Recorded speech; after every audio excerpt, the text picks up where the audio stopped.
जंगल का ये पुराना पेड़ गवाह था कि रामचरण ने अपनी जिंदगी को पटरी पर लाने के लिए कितने पापड़ बेले थे। शहर की एक छोटी सी नौकरी छूटने के बाद वह अपनी पत्नी शारदा के साथ वापस अपने गांव रामपुर लौट आया था। गांव में गुजारा करना आसान नहीं था। जेब खाली थी और दिल में कुछ कर गुजरने की तड़प। पर पेट की आग तड़प से नहीं, रोटी से बुझती है। शाम का समय था। रामचरण और शारदा अपने छोटे से मिट्टी के घर के आंगन में बैठे थे। इस तरह कब तक चलेगा जी?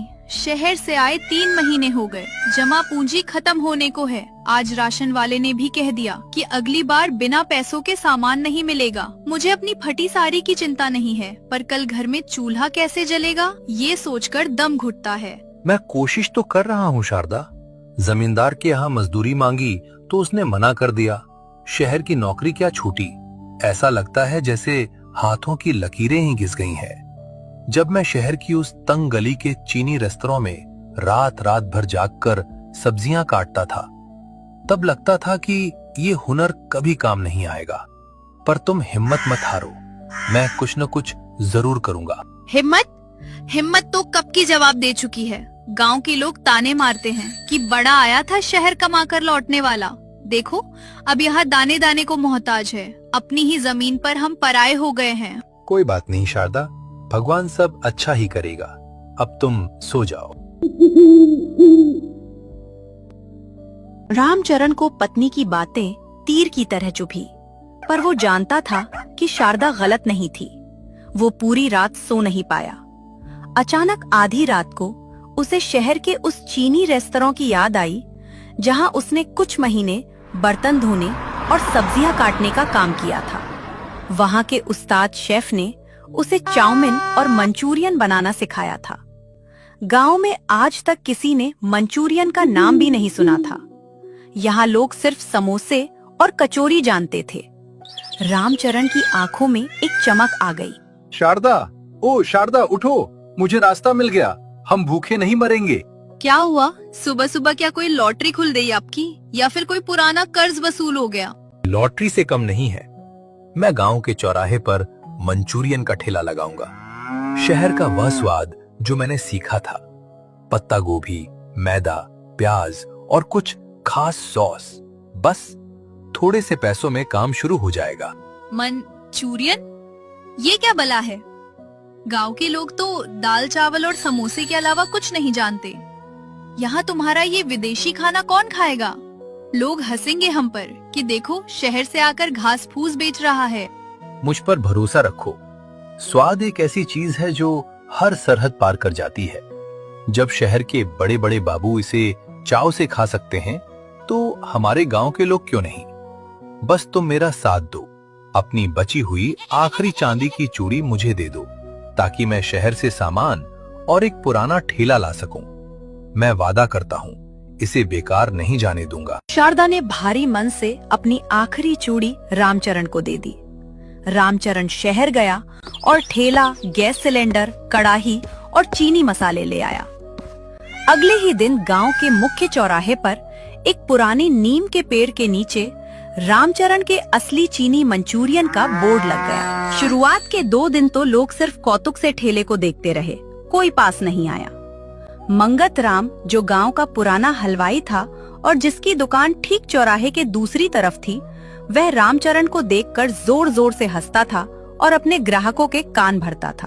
अरे देखो भाई, रामचरण शहर से कोई भूतिया खाना लाया है। काले काले गोले, लाल लाल पानी। अरे रामचरण, हमारे रामपुर के लोग शुद्ध घी के समोसे और देसी कचौड़ियां खाते हैं। ये चूहे का खाना कोई नहीं छुएगा। अपनी चूड़ी तो डुबाई ही, अब ये ठेला भी कबार में बेचेगा।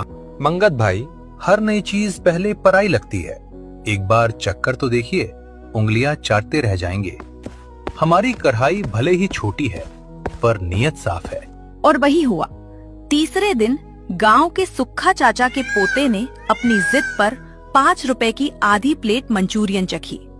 मसालेदार, खट्टा मीठा और तीखा स्वाद उसकी जुबान पर ऐसा चढ़ा कि उसने पूरे गांव में ढिंडोरा पीट दिया। देखते ही देखते रामचरण के ठेले पर भीड़ उमड़ पड़ी। शाम होते होते सारा माल बिक गया और बर्तनों के पेंदे दिखने लगे। जी, ये तो कमाल हो गया। आज पूरे 500 रुपए का मुनाफा हुआ है। मुझे माफ कर देना, मैंने आप पर शक किया था। इस चांदी की चूड़ी ने तो हमारी किस्मत की कलाई ही बदल दी। मैंने कहा था ना शारदा, मेहनत और सही हुनर कभी बेकार नहीं जाता। ये तो बस शुरुआत है। अब हमें शुद्धता और स्वाद का और ज्यादा ध्यान रखना होगा, क्योंकि जितने ज्यादा ग्राहक होंगे, जिम्मेदारी उतनी ही बढ़ेगी। जैसे जैसे दिन बीते, रामचरण का मंचूरियन पूरे इलाके में मशहूर हो गया। लोग दूर दूर के गांवों से बैलगाड़ियों और बाइकों पर उसका मंचूरियन खाने आने लगे। जहां रामचरण के घर में खुशहाली लौट रही थी, वहीं दूसरी तरफ चौराहे के पार मंगत राम की दुकान सूनी होती जा रही थी। उसके समोसे दिन भर कढ़ाई में पड़े पड़े ठंडे हो जाते और कोई पूछने वाला नीच था। मंगत राम के दिल में ईर्ष्या का बारूद धीरे धीरे सुलग रहा था। इस 2 कौड़ी के रामचरण की हिम्मत कैसे हुई मेरी दुकान ठप करने की? 30 साल से रामपुर में मेरा राज था। अब इस अजीबोगरीब गोले को बेचने वाले के यहाँ लोग लाइन लगा रहे हैं। लोग मेरे समोसे भूल गए। मुझे कुछ ऐसा करना होगा जिससे इसका नाम हमेशा के लिए बदनाम हो जाए। ईर्ष्या जब हद से बढ़ जाती है तो वह साजिश का रूप ले लेती है। मंगत राम ने पहले तो रामचरण के खिलाफ गांव में अफवाहें फैलाना शुरू किया कि वह मंचूरियन में नशीली चीजें मिलाता है। लेकिन जब लोग फिर भी नहीं रुके तो उसका क्रोध नियंत्रण से बाहर हो गया। एक शाम जब रामचरण के ठेले पर भारी भीड़ थी और सुक्खा चाचा भी वहां मौजूद थे, मंगत राम अपने 3-4 गुंडों जैसे दोस्तों के साथ लाठियां लेकर वहां पहुंचा। ए रामचरण, बंद कर अपनी ये गंदी दुकान। तू गांव के लोगों के स्वास्थ्य के साथ खिलवाड़ कर रहा है। ये आप क्या कह रहे हैं मंगत भाई? मेरा खाना बिल्कुल ताजा और साफ होता है। आप खुद खाकर देख लीजिए। मैंने कभी किसी को शिकायत का मौका नहीं दिया। क्या खाकर देखूं? तू इसमें केमिकल मिलाता है। कल रात से मेरा पेट खराब है सिर्फ तेरा ये तीखा पानी पीने से। तू हमारे गांव की संस्कृति और खान पान को बिगाड़ रहा है। अरे मंगत, क्यों बिना बात के गरीब पर बिगड़ रहा है? हम सब भी तो रोज यही खा रहे हैं, हमें तो कुछ नहीं हुआ। तेरी दुकान नहीं चल रही तो तू न्याय का ढोंग मत कर। चाचा, आप बूढ़े हो गए हैं, बीच में मत बोलिए। और तू औरत जो यहाँ बड़े नखरे से चटनी बांटती है, अपनी औकात मत भूल। आज मैं तुम्हारी इस झूठी दुकान का अंत करके रहूंगा। क्रोध में अंधा होकर मंगत राम ने रामचरण के ठेले को पूरी जला दिया और रात भर की मेहनत से काटी गई सब्जियां उस आग में मिल गईं। गांव के लोग डर कर पीछे हट गए। रामचरण और शारदा स्तब्ध खड़े थे। उनकी आंखों के सामने उनकी मेहनत, उनका एकमात्र सहारा सब आग में जल चुका था। मंगत राम, तुमने ये अच्छा नहीं किया। तुमने सिर्फ मेरा ठेला नहीं तोड़ा, मेरी रीढ़ की हड्डी तोड़ने की कोशिश की है। याद रखना, गरीब की हाय बहुत बुरी होती है। जो करना है कर ले। पुलिस के पास जाएगा? जा, मेरी पहुंच ऊपर तक है। अब अगर इस चौराहे पर दोबारा कदम भी रखा तो हाथ पैर तोड़कर घर बैठा दूंगा। चलो भाइयों। उस रात रामचरण के घर में मातम सा सन्नाटा था। चूल्हा नहीं जला और अंधेरे कमरे में सिर्फ रामचरण की सिसकियों की आवाज आ रही थी। उसका गुस्सा ज्वालामुखी की तरह उबल रहा था। वो बार बार उठकर बाहर जाने की कोशिश कर रहा था, पर शारदा ने रामचरण को रोक लिया था। कहाँ जा रहे हैं आप इस आधी रात को? मैं उसकी दुकान जलाने जा रहा हूँ शारदा। उसने हमारी पूरी जिंदगी सड़क पर बिखेर दी। मैं चुप नहीं बैठ सकता। कानून और गांव वाले सब तमाशा देख रहे थे। मुझे खुद अपना इंसाफ करना होगा। गुस्सा कमजोरी है जी, और बदले की आग में हम खुद जल जाएंगे। अगर आप उसकी दुकान जला देंगे तो पुलिस आपको जेल में डाल देगी, फिर मेरा क्या होगा? मंगत राम यही तो चाहता है कि आप कोई गलत कदम उठाएं और हमेशा के लिए रास्ते से हट जाएं। हमें लड़ना है, पर लाठी या आग से नहीं, अपने हुनर की ताकत से। लेकिन शारदा, हमारे पास अब कुछ नहीं बचा। कढ़ाई टूट गई, सामान जलकर बर्बाद हो गया। अब तो पैसे भी नहीं हैं कि दोबारा सामान ला सकूं। ये देखिए, ये वो पैसे हैं जो मैंने रोज की कमाई से बचाकर गुल्लक में रखे थे। मंगत राम ने हमारा ठेला तोड़ा है। हमारे हाथों का हुनर और हमारी हिम्मत नहीं। गांव के लोग स्वाद के दीवाने हैं, मंगतराम के खौफ के नहीं। हम हार नहीं मानेंगे। हम अपने घर के बाहर के इस बड़े चबूतरे को ही अपनी दुकान बनाएंगे। तुम सही कह रही हो शारदा। ईर्ष्या का जवाब अगर हम क्रोध से देते तो हम भी मंगतराम बन जाते। मैं कल सुबह से ही यहीं से काम शुरू करूंगा। समय कभी एक जैसा नहीं रहता। अगले ही दिन रामचरण और शारदा ने अपने घर के आंगन और चबूतरे को साफ किया। सुक्खा चाचा और गांव के कुछ अन्य युवाओं ने, जो मंगतराम की गुंडागर्दी से नाराज थे, रामचरण की मदद की। उन्होंने घर के बाहर एक साफ सुथरा बैनर लगा दिया, रामचरण का शुद्ध और स्वादिष्ट मंचूरियन अब नए स्थान पर। गांव के लोगों ने मंगतराम की इस घटिया हरकत के विरोध में उसकी दुकान का पूरी तरह से बहिष्कार कर दिया। अब कोई उसकी दुकान की तरफ देखता भी नहीं था। देखते ही देखते रामचरण के घर के बाहर लोगों की ऐसी कतारें लगने लगी कि रास्ता जाम होने लगा।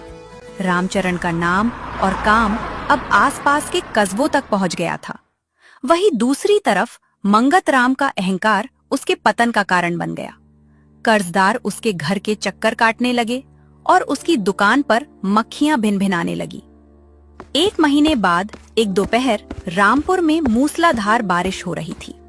रामचरण की दुकान के शेड के नीचे लोग गर्मा गर्म मंचूरियन का आनंद ले रहे थे। तभी दूर से एक थका हारे फटेहाल कपड़ों में कदम बढ़ाता हुआ व्यक्ति उनके घर की तरफ आता दिखाई दिया। वह कोई और नहीं, मंगतराम था। उसका घमंड चूर चूर हो चुका था और चेहरा पश्चाताप की आग में झुलस रहा था। अरे मंगतराम जी, आप यहाँ इस बारिश में, इस हाल में? रामचरण भाई, मुझे माफ कर दो। मैं ईर्ष्या की आग में अंधा हो गया था। मैंने तुम्हारा ठेला जलाया, तुम्हारी बदनामी की, लेकिन तुमने कभी मुझसे बदला नहीं लिया। भगवान ने मुझे मेरे कर्मों की सजा दे दी है। मेरी दुकान नीलाम हो गई और आज मेरे बच्चों के खाने के लिए घर में राशन का एक दाना नहीं है। मैं भूखा हूं भाई, मुझे माफ कर दो। भंगत भाई, ऐसा कहकर मुझे शर्मिंदा मत कीजिए। आप गांव के बड़े बुजुर्ग हैं। शारदा, जल्दी से भाई साहब के लिए एक बड़ी प्लेट गर्मा गर्म मंचूरियन और चाय लाओ। मंगतराम बगल में पड़ी एक कुर्सी पर बैठ जाता है और फिर मंचूरियन का पहला टुकड़ा खाते ही मंगतराम के आंखों से आंसू बहने लगते हैं। ये सिर्फ स्वादिष्ट नहीं है रामचरण, इसमें तुम्हारी महानता और क्षमा का स्वाद भी है। मैंने तुम्हें बर्बाद करना चाहा और तुम मुझे गले लगा रहे हो। मुझे आज समझ आया कि ईर्ष्या और क्रोध इंसान को भीतर से खोखला कर देते हैं। इंसान को दूसरों की लकीर छोटी करने की बजाय अपनी मेहनत से अपनी लकीर बड़ी करनी चाहिए। मंगत जी, बीती ताही बिसारी दे। जीवन का यही नियम है कि मिलकर रहने में ही बरकत है। हम अपनी इस दुकान को अब एक बड़े रेस्तरां का रूप दे रहे हैं। हमें गांव के ही एक अनुभवी व्यक्ति की जरूरत है जो मिठाइयों और देसी खानपान को संभाल सके। क्या आप हमारे साथ जुड़ेंगे? मैं जिंदगी भर तुम्हारा कर्जदार रहूंगा रामचरण। आज से मेरे भीतर का घमंडी हलवाई मर गया। अब सिर्फ एक मेहनती इंसान बचेगा। उस दिन रामपुर गांव ने एक बहुत बड़ी सीख सीखी। ईर्ष्या और क्रोध से कभी किसी का भला नहीं होता, वे केवल विनाश लाते हैं। रामचरण और शारदा के संघर्ष, धैर्य और क्षमाशीलता ने ये साबित कर दिया कि यदि आपके पास हुनर है और आपकी नीयत साफ है, तो दुनिया की कोई भी ताकत आपको आगे बढ़ने से नहीं रोक सकती। गांव का मंचूरियन वाला अब केवल एक दुकान नहीं, बल्कि पूरे इलाके के लिए प्रेम, मेहनत और कामयाबी की एक मिसाल बन चुका था।